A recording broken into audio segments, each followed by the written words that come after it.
down, power lines are down. Message of 290 characters follows.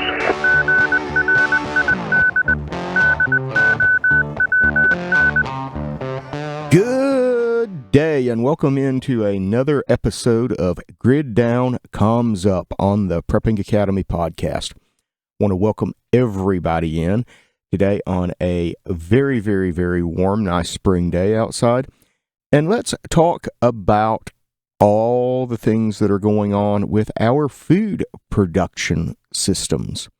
Not a lot being talked about this, but with the conflict in Iran and the interruptions with supply chains and petroleum product flow through the Strait of Hormuz, we need to have a discussion about this. I'm sorry for the clickbait title, guys, but it is the truth. Preppers are going to starve because of what we're going to talk about today. Now, before we dive too far into this, I want to talk to you guys about something else.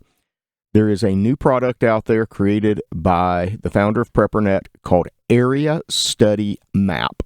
Area Study Map is a way to bring your collection of information in your area, water resources, food resources, potential threat areas, bottlenecks, information about chemical and nuclear and other hazards, as well as any information you want to add to the map yourself, into a 21st century solution where that you just download this offline product. It does require internet to download data sets, but once you save your information, it is completely offline and does not need an internet connection to function.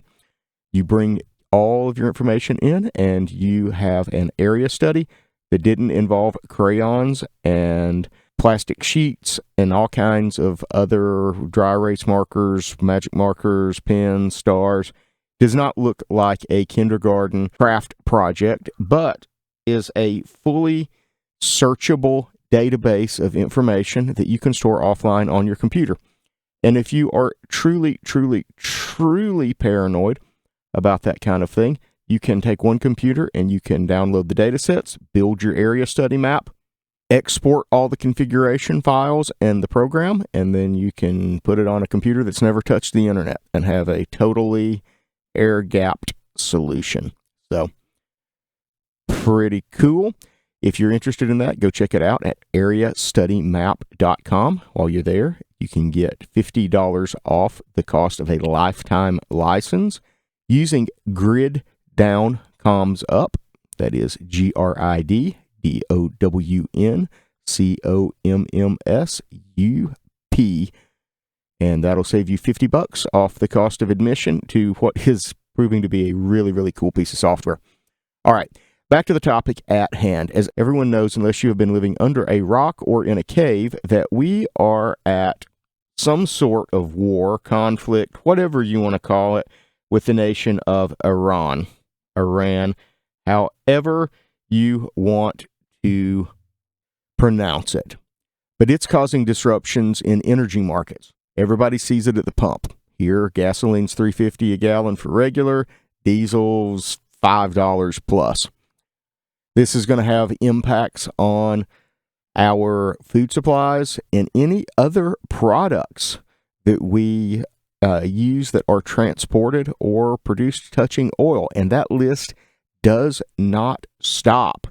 If you've watched the Taylor Sheridan series Landman and listened to some of the spiels in that about what all petroleum is in, if you're touching it right now, petroleum was used to produce it.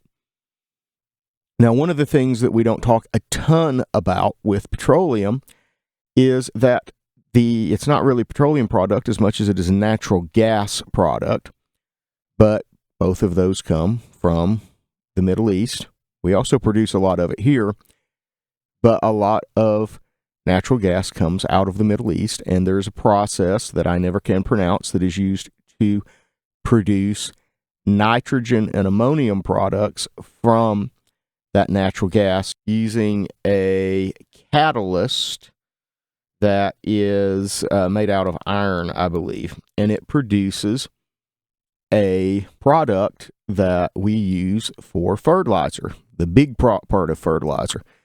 you've ever bought chemical fertilizer, and I hope you're not using chemical fertilizer now, but if you have, that first number in the 3 digits is nitrogen, and that comes from natural gas derivatives, shall we say. So one of the big concerns that is going on at the moment is with the issues getting natural gas into many of the places in that part of the world that produce cheap nitrogen fertilizers like ammonium nitrate. We're going to have a lot of problems with commercial monocrop production because there is not going to be enough fertilizer to go around, or the cost of fertilizer is going to go up significantly, which of course will be passed on to you or result in less products available at higher prices. Gotta love those second and third order consequences, right? So the reason that I say that eventually preppers are going to starve because of this is I want to kind of do a deeper dive into this, and we're going to talk about one of the things that I am very passionate about and think that we all need to be practicing, and that is permaculture and regenerative farming. And I think that the second Dust Bowl, the second Great Depression, the second mass migration of people in large-scale famine, sort of like we saw in the early 1900s when we saw the widespread use of tilling and other soil-disturbing processes that caused the Dust Bowl when a drought came around. I am concerned we're going to see a similar situation that is going to be caused by chemical fertilizers. Okay, let's talk about chemical fertilizers for a minute. So chemical fertilizers, when we introduce them into the soil, they provide nutrients to the plants to make the plants grow. Now, these nutrients are not the same as the nutrients that are produced in nature. If you go into the forest, you look at the wonderful black, dark earth that is everywhere in the forest. Well, that's the product of natural decomposition, natural funguses, natural bacteria, and biological life in the soil. And there's so much. If you look at soil from there under a microscope and you see all the living organisms in it, and that is healthy soil that grows healthy plants that are nutritious for us to eat. Now, chemical fertilizers, they tend to kill all of that stuff. They do not create a soil environment that is friendly towards all of these natural bacterial, fungal, biological processes that go on in our soil to produce the nutrients that our plants want. They tend to kind of kill everything. And it's similar to if you ate a diet of not food, okay? We're going to say that the stuff that comes out of the side of the fast food drive-through at many fast foods, that is not food. The highly processed stuff that you get at the gas station, if you probably get in trouble if I say, the little cakes filled with, you know what I'm talking about. You've seen Zombieland, right? If you ate nothing but that highly processed food, you're not going to be very healthy, right? So our plants that eat nothing but a processed diet of fake food, i.e. fertilizer, that is chemical-based, tend to not be as healthy. And that's 90% of what's out there that we're seeing and eating. So my concern that I have with this is, and this probably won't be the time that it happens. It could be. I don't know. I can't read the future. I can't tell you when that it's going to finally go down, but this is going to be kind of a warm-up, potentially in some ways, for having to figure out what are we going to do to produce food if we do not have these chemical inputs. And the chemical inputs allow certain non-natural things to happen, okay? If you are used to seeing, if you live in Indiana and you see row after row after row after row after row of corn or soybeans or whatever, and you see that year after year after year after year, well, that's not normal. A farm, a healthy agricultural production world is not a single crop, because that crop is yanking the same nutrients out of that soil every year. It's building up potential harmful bacteria, fungi, and other thing to the crop that grows there. And in general, it is not sustainable. This is not a regenerative. This is not a sustainable. It is constantly taking from the soil. It is taking from the land, and it is never putting anything back. There's rumors when that people first came to the Americas from Europe that there were feet of topsoil in many places. And now if we got a couple of inches in most places, we're doing good. And we've caused this because we use bad farming practices, because we have chemical treated lawns, because we have all of these horrible things around that are killing our soil and are not adding back to it. You should be building 1/4 of an inch of topsoil or better every year, not removing it. This is not a sustainable and healthy situation that we're in. And when the music stops and it's time for everybody to find a chair, the problem that we're going to see is there is not going to be soil that can produce foods without this outside chemical introduction of nutrients. And we're going to be like the local meth addict or crackhead that is going through withdrawals. There's going to be a long period of time where we're trying to detox from these chemical fertilizers that we can't do anything, okay?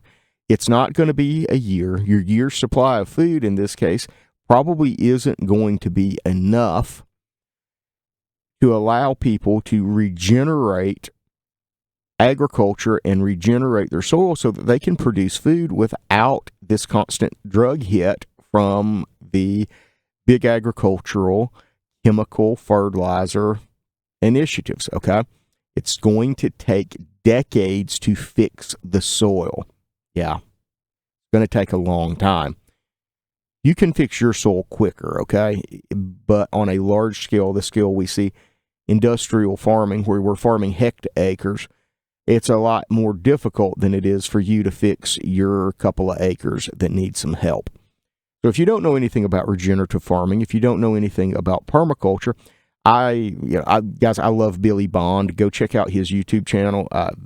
Dude's awesome. He's a hoot to listen to in public too. If you get a chance to meet him, do.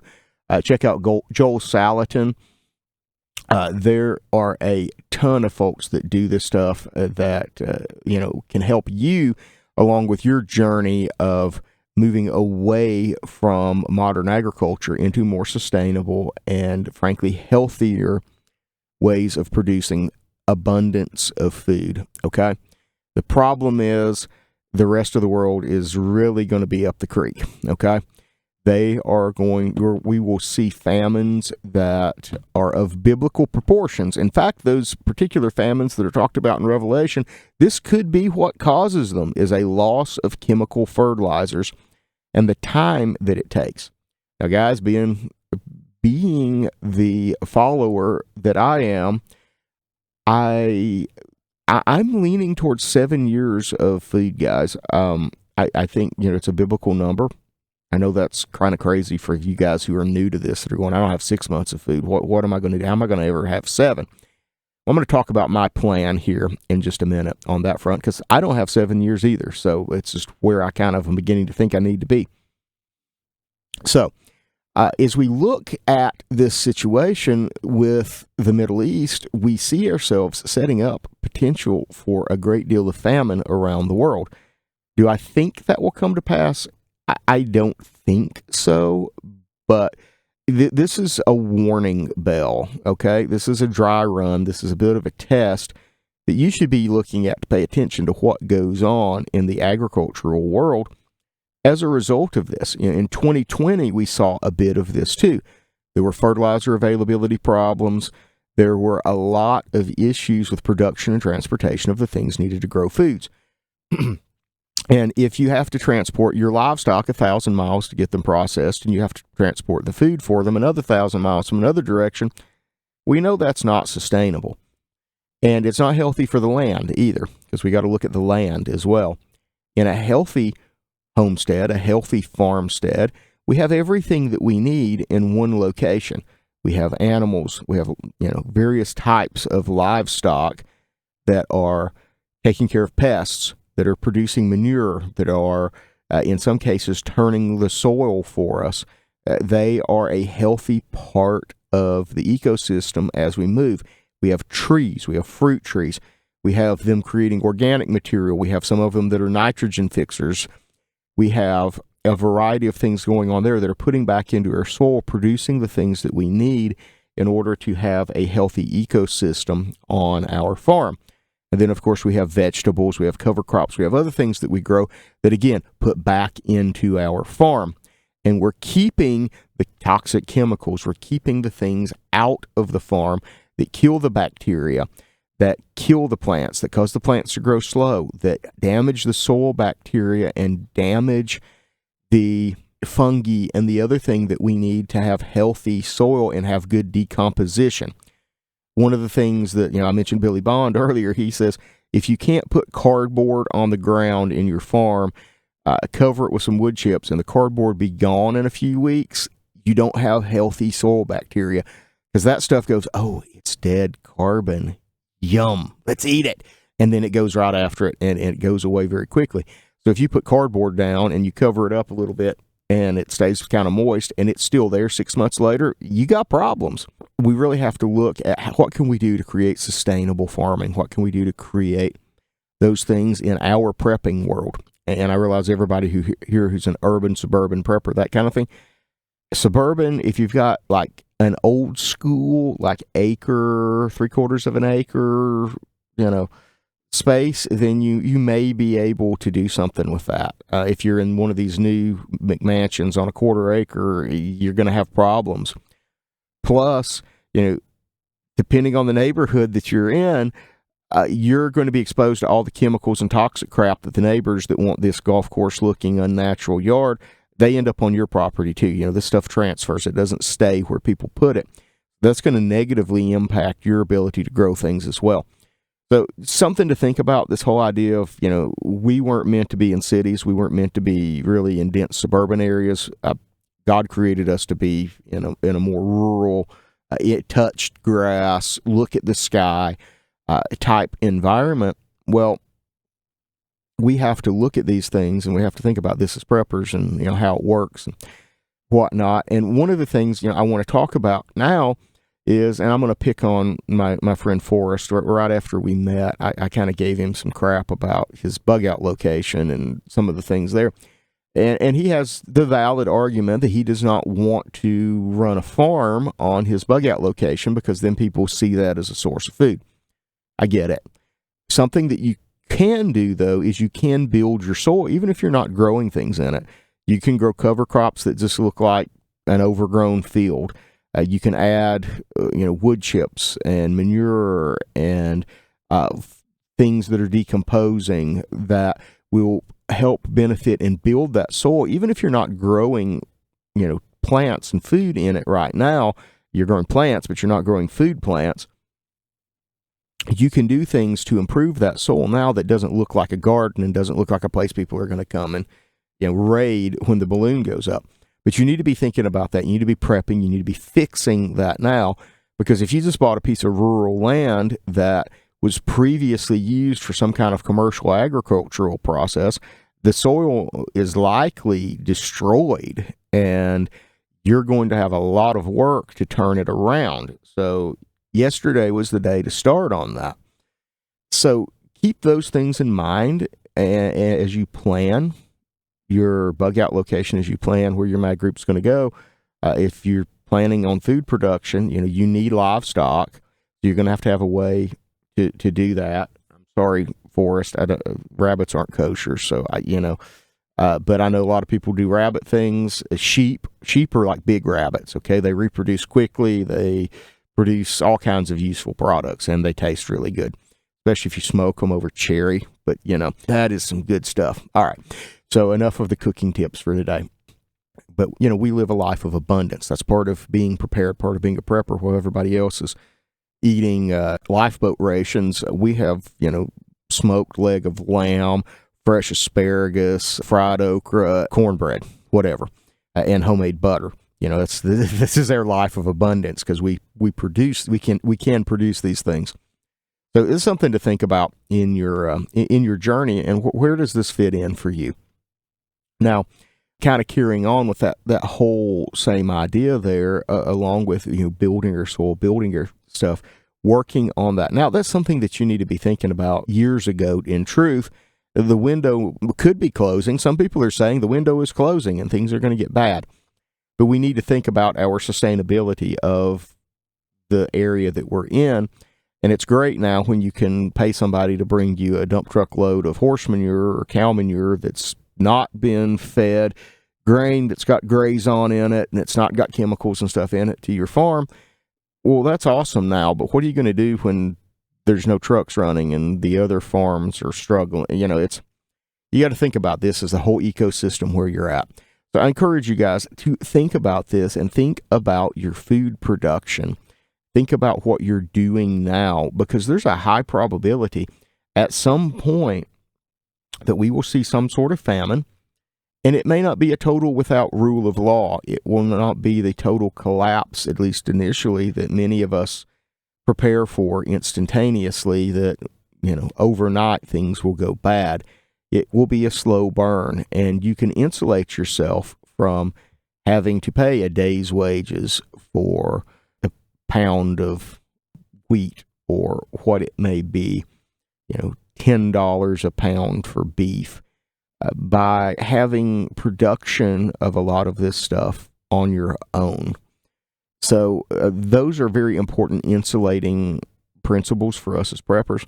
And I mentioned I was going to tell you guys, I don't have 7 years. What am I doing? Okay. So kind of just to give you guys a little bit of an idea of what my plan on that front is, because 7 years of food is a lot of food and it's very hard to store. So my way of looking at this is maybe I don't actually need 7 years of food.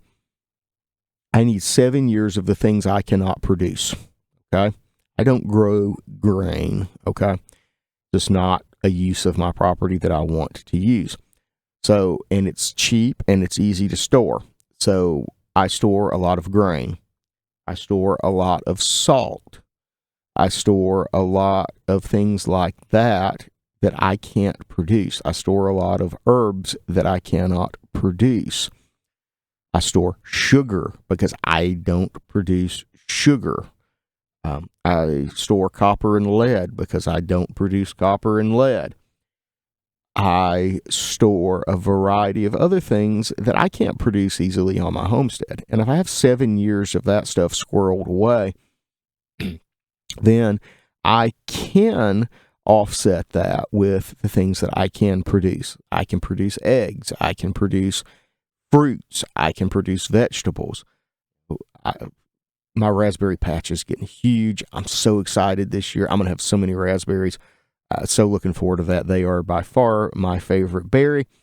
So we're going to have a lot of those. I've got 5 new fig trees sitting over here in little solo cups that I started from cuttings over winter. So, there's things like that. There are fruits, there's vegetables, there's things that I can produce on my land. And if I can produce all of that I need, then I can offset what I need to store. Now, it's good to have some other stuff stored in case you have a crop failure. It's just wise. But we have to think about that when we think about, okay, how am I going to store the 7 years? Or if maybe you're just called for a year or 2 or 3 or whatever. There are certain things that, even as we look at it from a typical prepper perspective, and we want a year's supply of food stored away in order to come out of this. Well, there's more to it than just that, because even if we come out of that, there's still going to be things that are hard to get, like batteries and off-grid power production and things like that. I can't produce that on my homestead easily. So we store those things. We store the things that we cannot produce. Now, a lot of people are saying, well, I don't produce anything. Well, you better get good at producing something. Because if you're in the group that, I got 6 months of food and I can't produce anything, you're the clickbait title. I'm sorry, but I it's a tough one. It's tough to be the one at times that has to tell people, look, you got to do better. And I know it's hard. I know it's really hard. Everybody's struggling now. Prices are insane. Things cost 5 times what they cost a few years ago. It's tough. I know. Okay. You're working 2 jobs. You got a side hustle. I get it. But I also care about my audience. I care about my friends, and I want you guys to have every leg up when it comes to surviving whatever it is that comes, because I don't want you guys to be the ones that are eating rice and beans and rice the entire time until you run out of rice and beans and rice and don't have anything. That's not the way I want my friends to go out. I want you to live like a king during the collapse. Okay? That's our goal here. We're not going to figure out how do I barely survive, how do I thrive during the collapse so I can take good care of my family and my tribe. So with that being said, I want you guys to really think about this, okay? This is something that you guys need to put some brain power into and think about the second and third order impacts potentially if this thing in Iran were to go further sideways and there to really be some shortages and agriculture to really fall apart globally because of this. I want you to have a plan. I don't want you to freak out about this, okay? I don't want you to go panic buy. Don't go and burn the credit cards. I don't want you guys to do that kind of thing. But I want you to think through it. And I want you to have, okay, these are the steps. This is my action plan. 1, 2, 3, 4, 5. I need wood chips. I'm going to get on chip drop. I'm going to schedule somebody to drop wood chips. I need a lot of wood chips. Okay, got that. I need some straw that is not got grazon in it. I'm going to find somebody that's got that so I can make some good compost. I'm going to hit up the neighbors for their grass clippings if they're not sprayed with chemicals. And I'm going to use that to make compost. And I'm going to get some chickens so I can have chicken manure to add to it and they can process and help with compost. Maybe I got room to get some bigger livestock. I don't know. I'm going to look at all of these different steps. I'm going to get good at making compost. I'm going to use the Berkeley method or whatever. I'm going to get myself a big compost thermometer and I'm going to make really good compost. Okay. Because those are the things we need to do. And I'm going to grow a garden this year. And this year, I'm going to start maybe at a 10 by 10, say. Some of us have big gardens. We've been doing it for a while. We know what we need to do. Start small. Don't get overwhelmed. And I'm going to grow some stuff. If you're in the South, plant a garden. Grow some okra. Grow some tomatoes. Maybe get your asparagus. If you like asparagus started, man, I love me some pickled asparagus. Get your asparagus started. It takes years to get asparagus doing well. And I still struggle with it. Also, now is the time to think about your perennial food producers. Blueberries, raspberries, blackberries, fig trees, apple trees, peach trees, cherry trees, plum trees, grapes, all of those things that perennially produce. And this is really where we as preppers, okay, we got to think smart here. We need to be focusing on that stuff too. And we need to be focusing on it, frankly, right now, more than we do about growing celery, okay? Because celery, I got to plant every year. It's like my tomato. I got to plant them every year, okay? I got to tend to them every year. I got to harvest. I got all this stuff. Okay, if you are crunched for time and you're saying, man, I can't grow a garden every year. Okay, cool. Well, blueberries, raspberries, blackberries, fruit trees, plant those things, establish them. Take some care of them every year, and every year they're going to produce for you, okay? You're going to get all of this delicious fruit that's high-dollar stuff in the grocery store, and you're going to have this every year for your family, and every year they're going to get bigger, and they're going to produce more, and they're going to do better, and they're going to produce more. And yeah, you got to prune them, you got to take care of them, you got to look out for fungal things. There's some work associated with it. but it's a whole lot less work than row cropping beans and having to pick them. Okay, it's right now for a lot of us that are trying to work a job and we're trying to do that. Think about the perennial stuff. Think about the stuff that if you get hurt and you can't work for 6 months, that are still going to be alive because they'll be around. They'll come up next year, even if you missed planting season. They're there. They're producing. Think about that stuff, okay? Think about how you can integrate that and work on that now. Write out that action plan. Get working. It is coming up into spring. It is not too late to get a garden out. It's not too late to start this stuff. Yeah, you're a little bit behind here. I've already got 10-inch tall tomato plants sitting next to me here in the shop that under grow lights that I started 2 months ago. But it's not too late. Get that stuff out there. Do that stuff. Do the things, people, to make a difference in your survival, because I don't want you to be the prepper that starves. All right, guys, I'm going to wrap it up with that. I appreciate you guys listening. Next time around, I'm probably going to be talking about some communication stuff. I've got a couple more videos in the works for the @GridDownCommsUp YouTube channel. I'm going to be talking about field portable antennas and antenna durability, because a lot of the stuff that we depend on for emergency use really is like for that emergency where you get lost in the woods. It's to use it a couple of times and then it doesn't matter if it breaks. It's just sort of a one-time use type thing. Whereas when the grid goes down and there is not going to be a resupply anytime soon, you got to have durable stuff. So we're going to talk about that a little bit. I got 2 videos lined up for that, as well as a video on how to set up your communications gear on your battle gear, your plate carrier, your chest rig, whatever it is. And we're going to talk about that in another video. So that's 3 videos for you guys to look forward. Hopefully I'll get to shoot those this week. Again, thank you for listening. This is Grid Down Comms Up on the Prepping Academy podcast. You guys have a blessed week, and I wish you a productive growing season.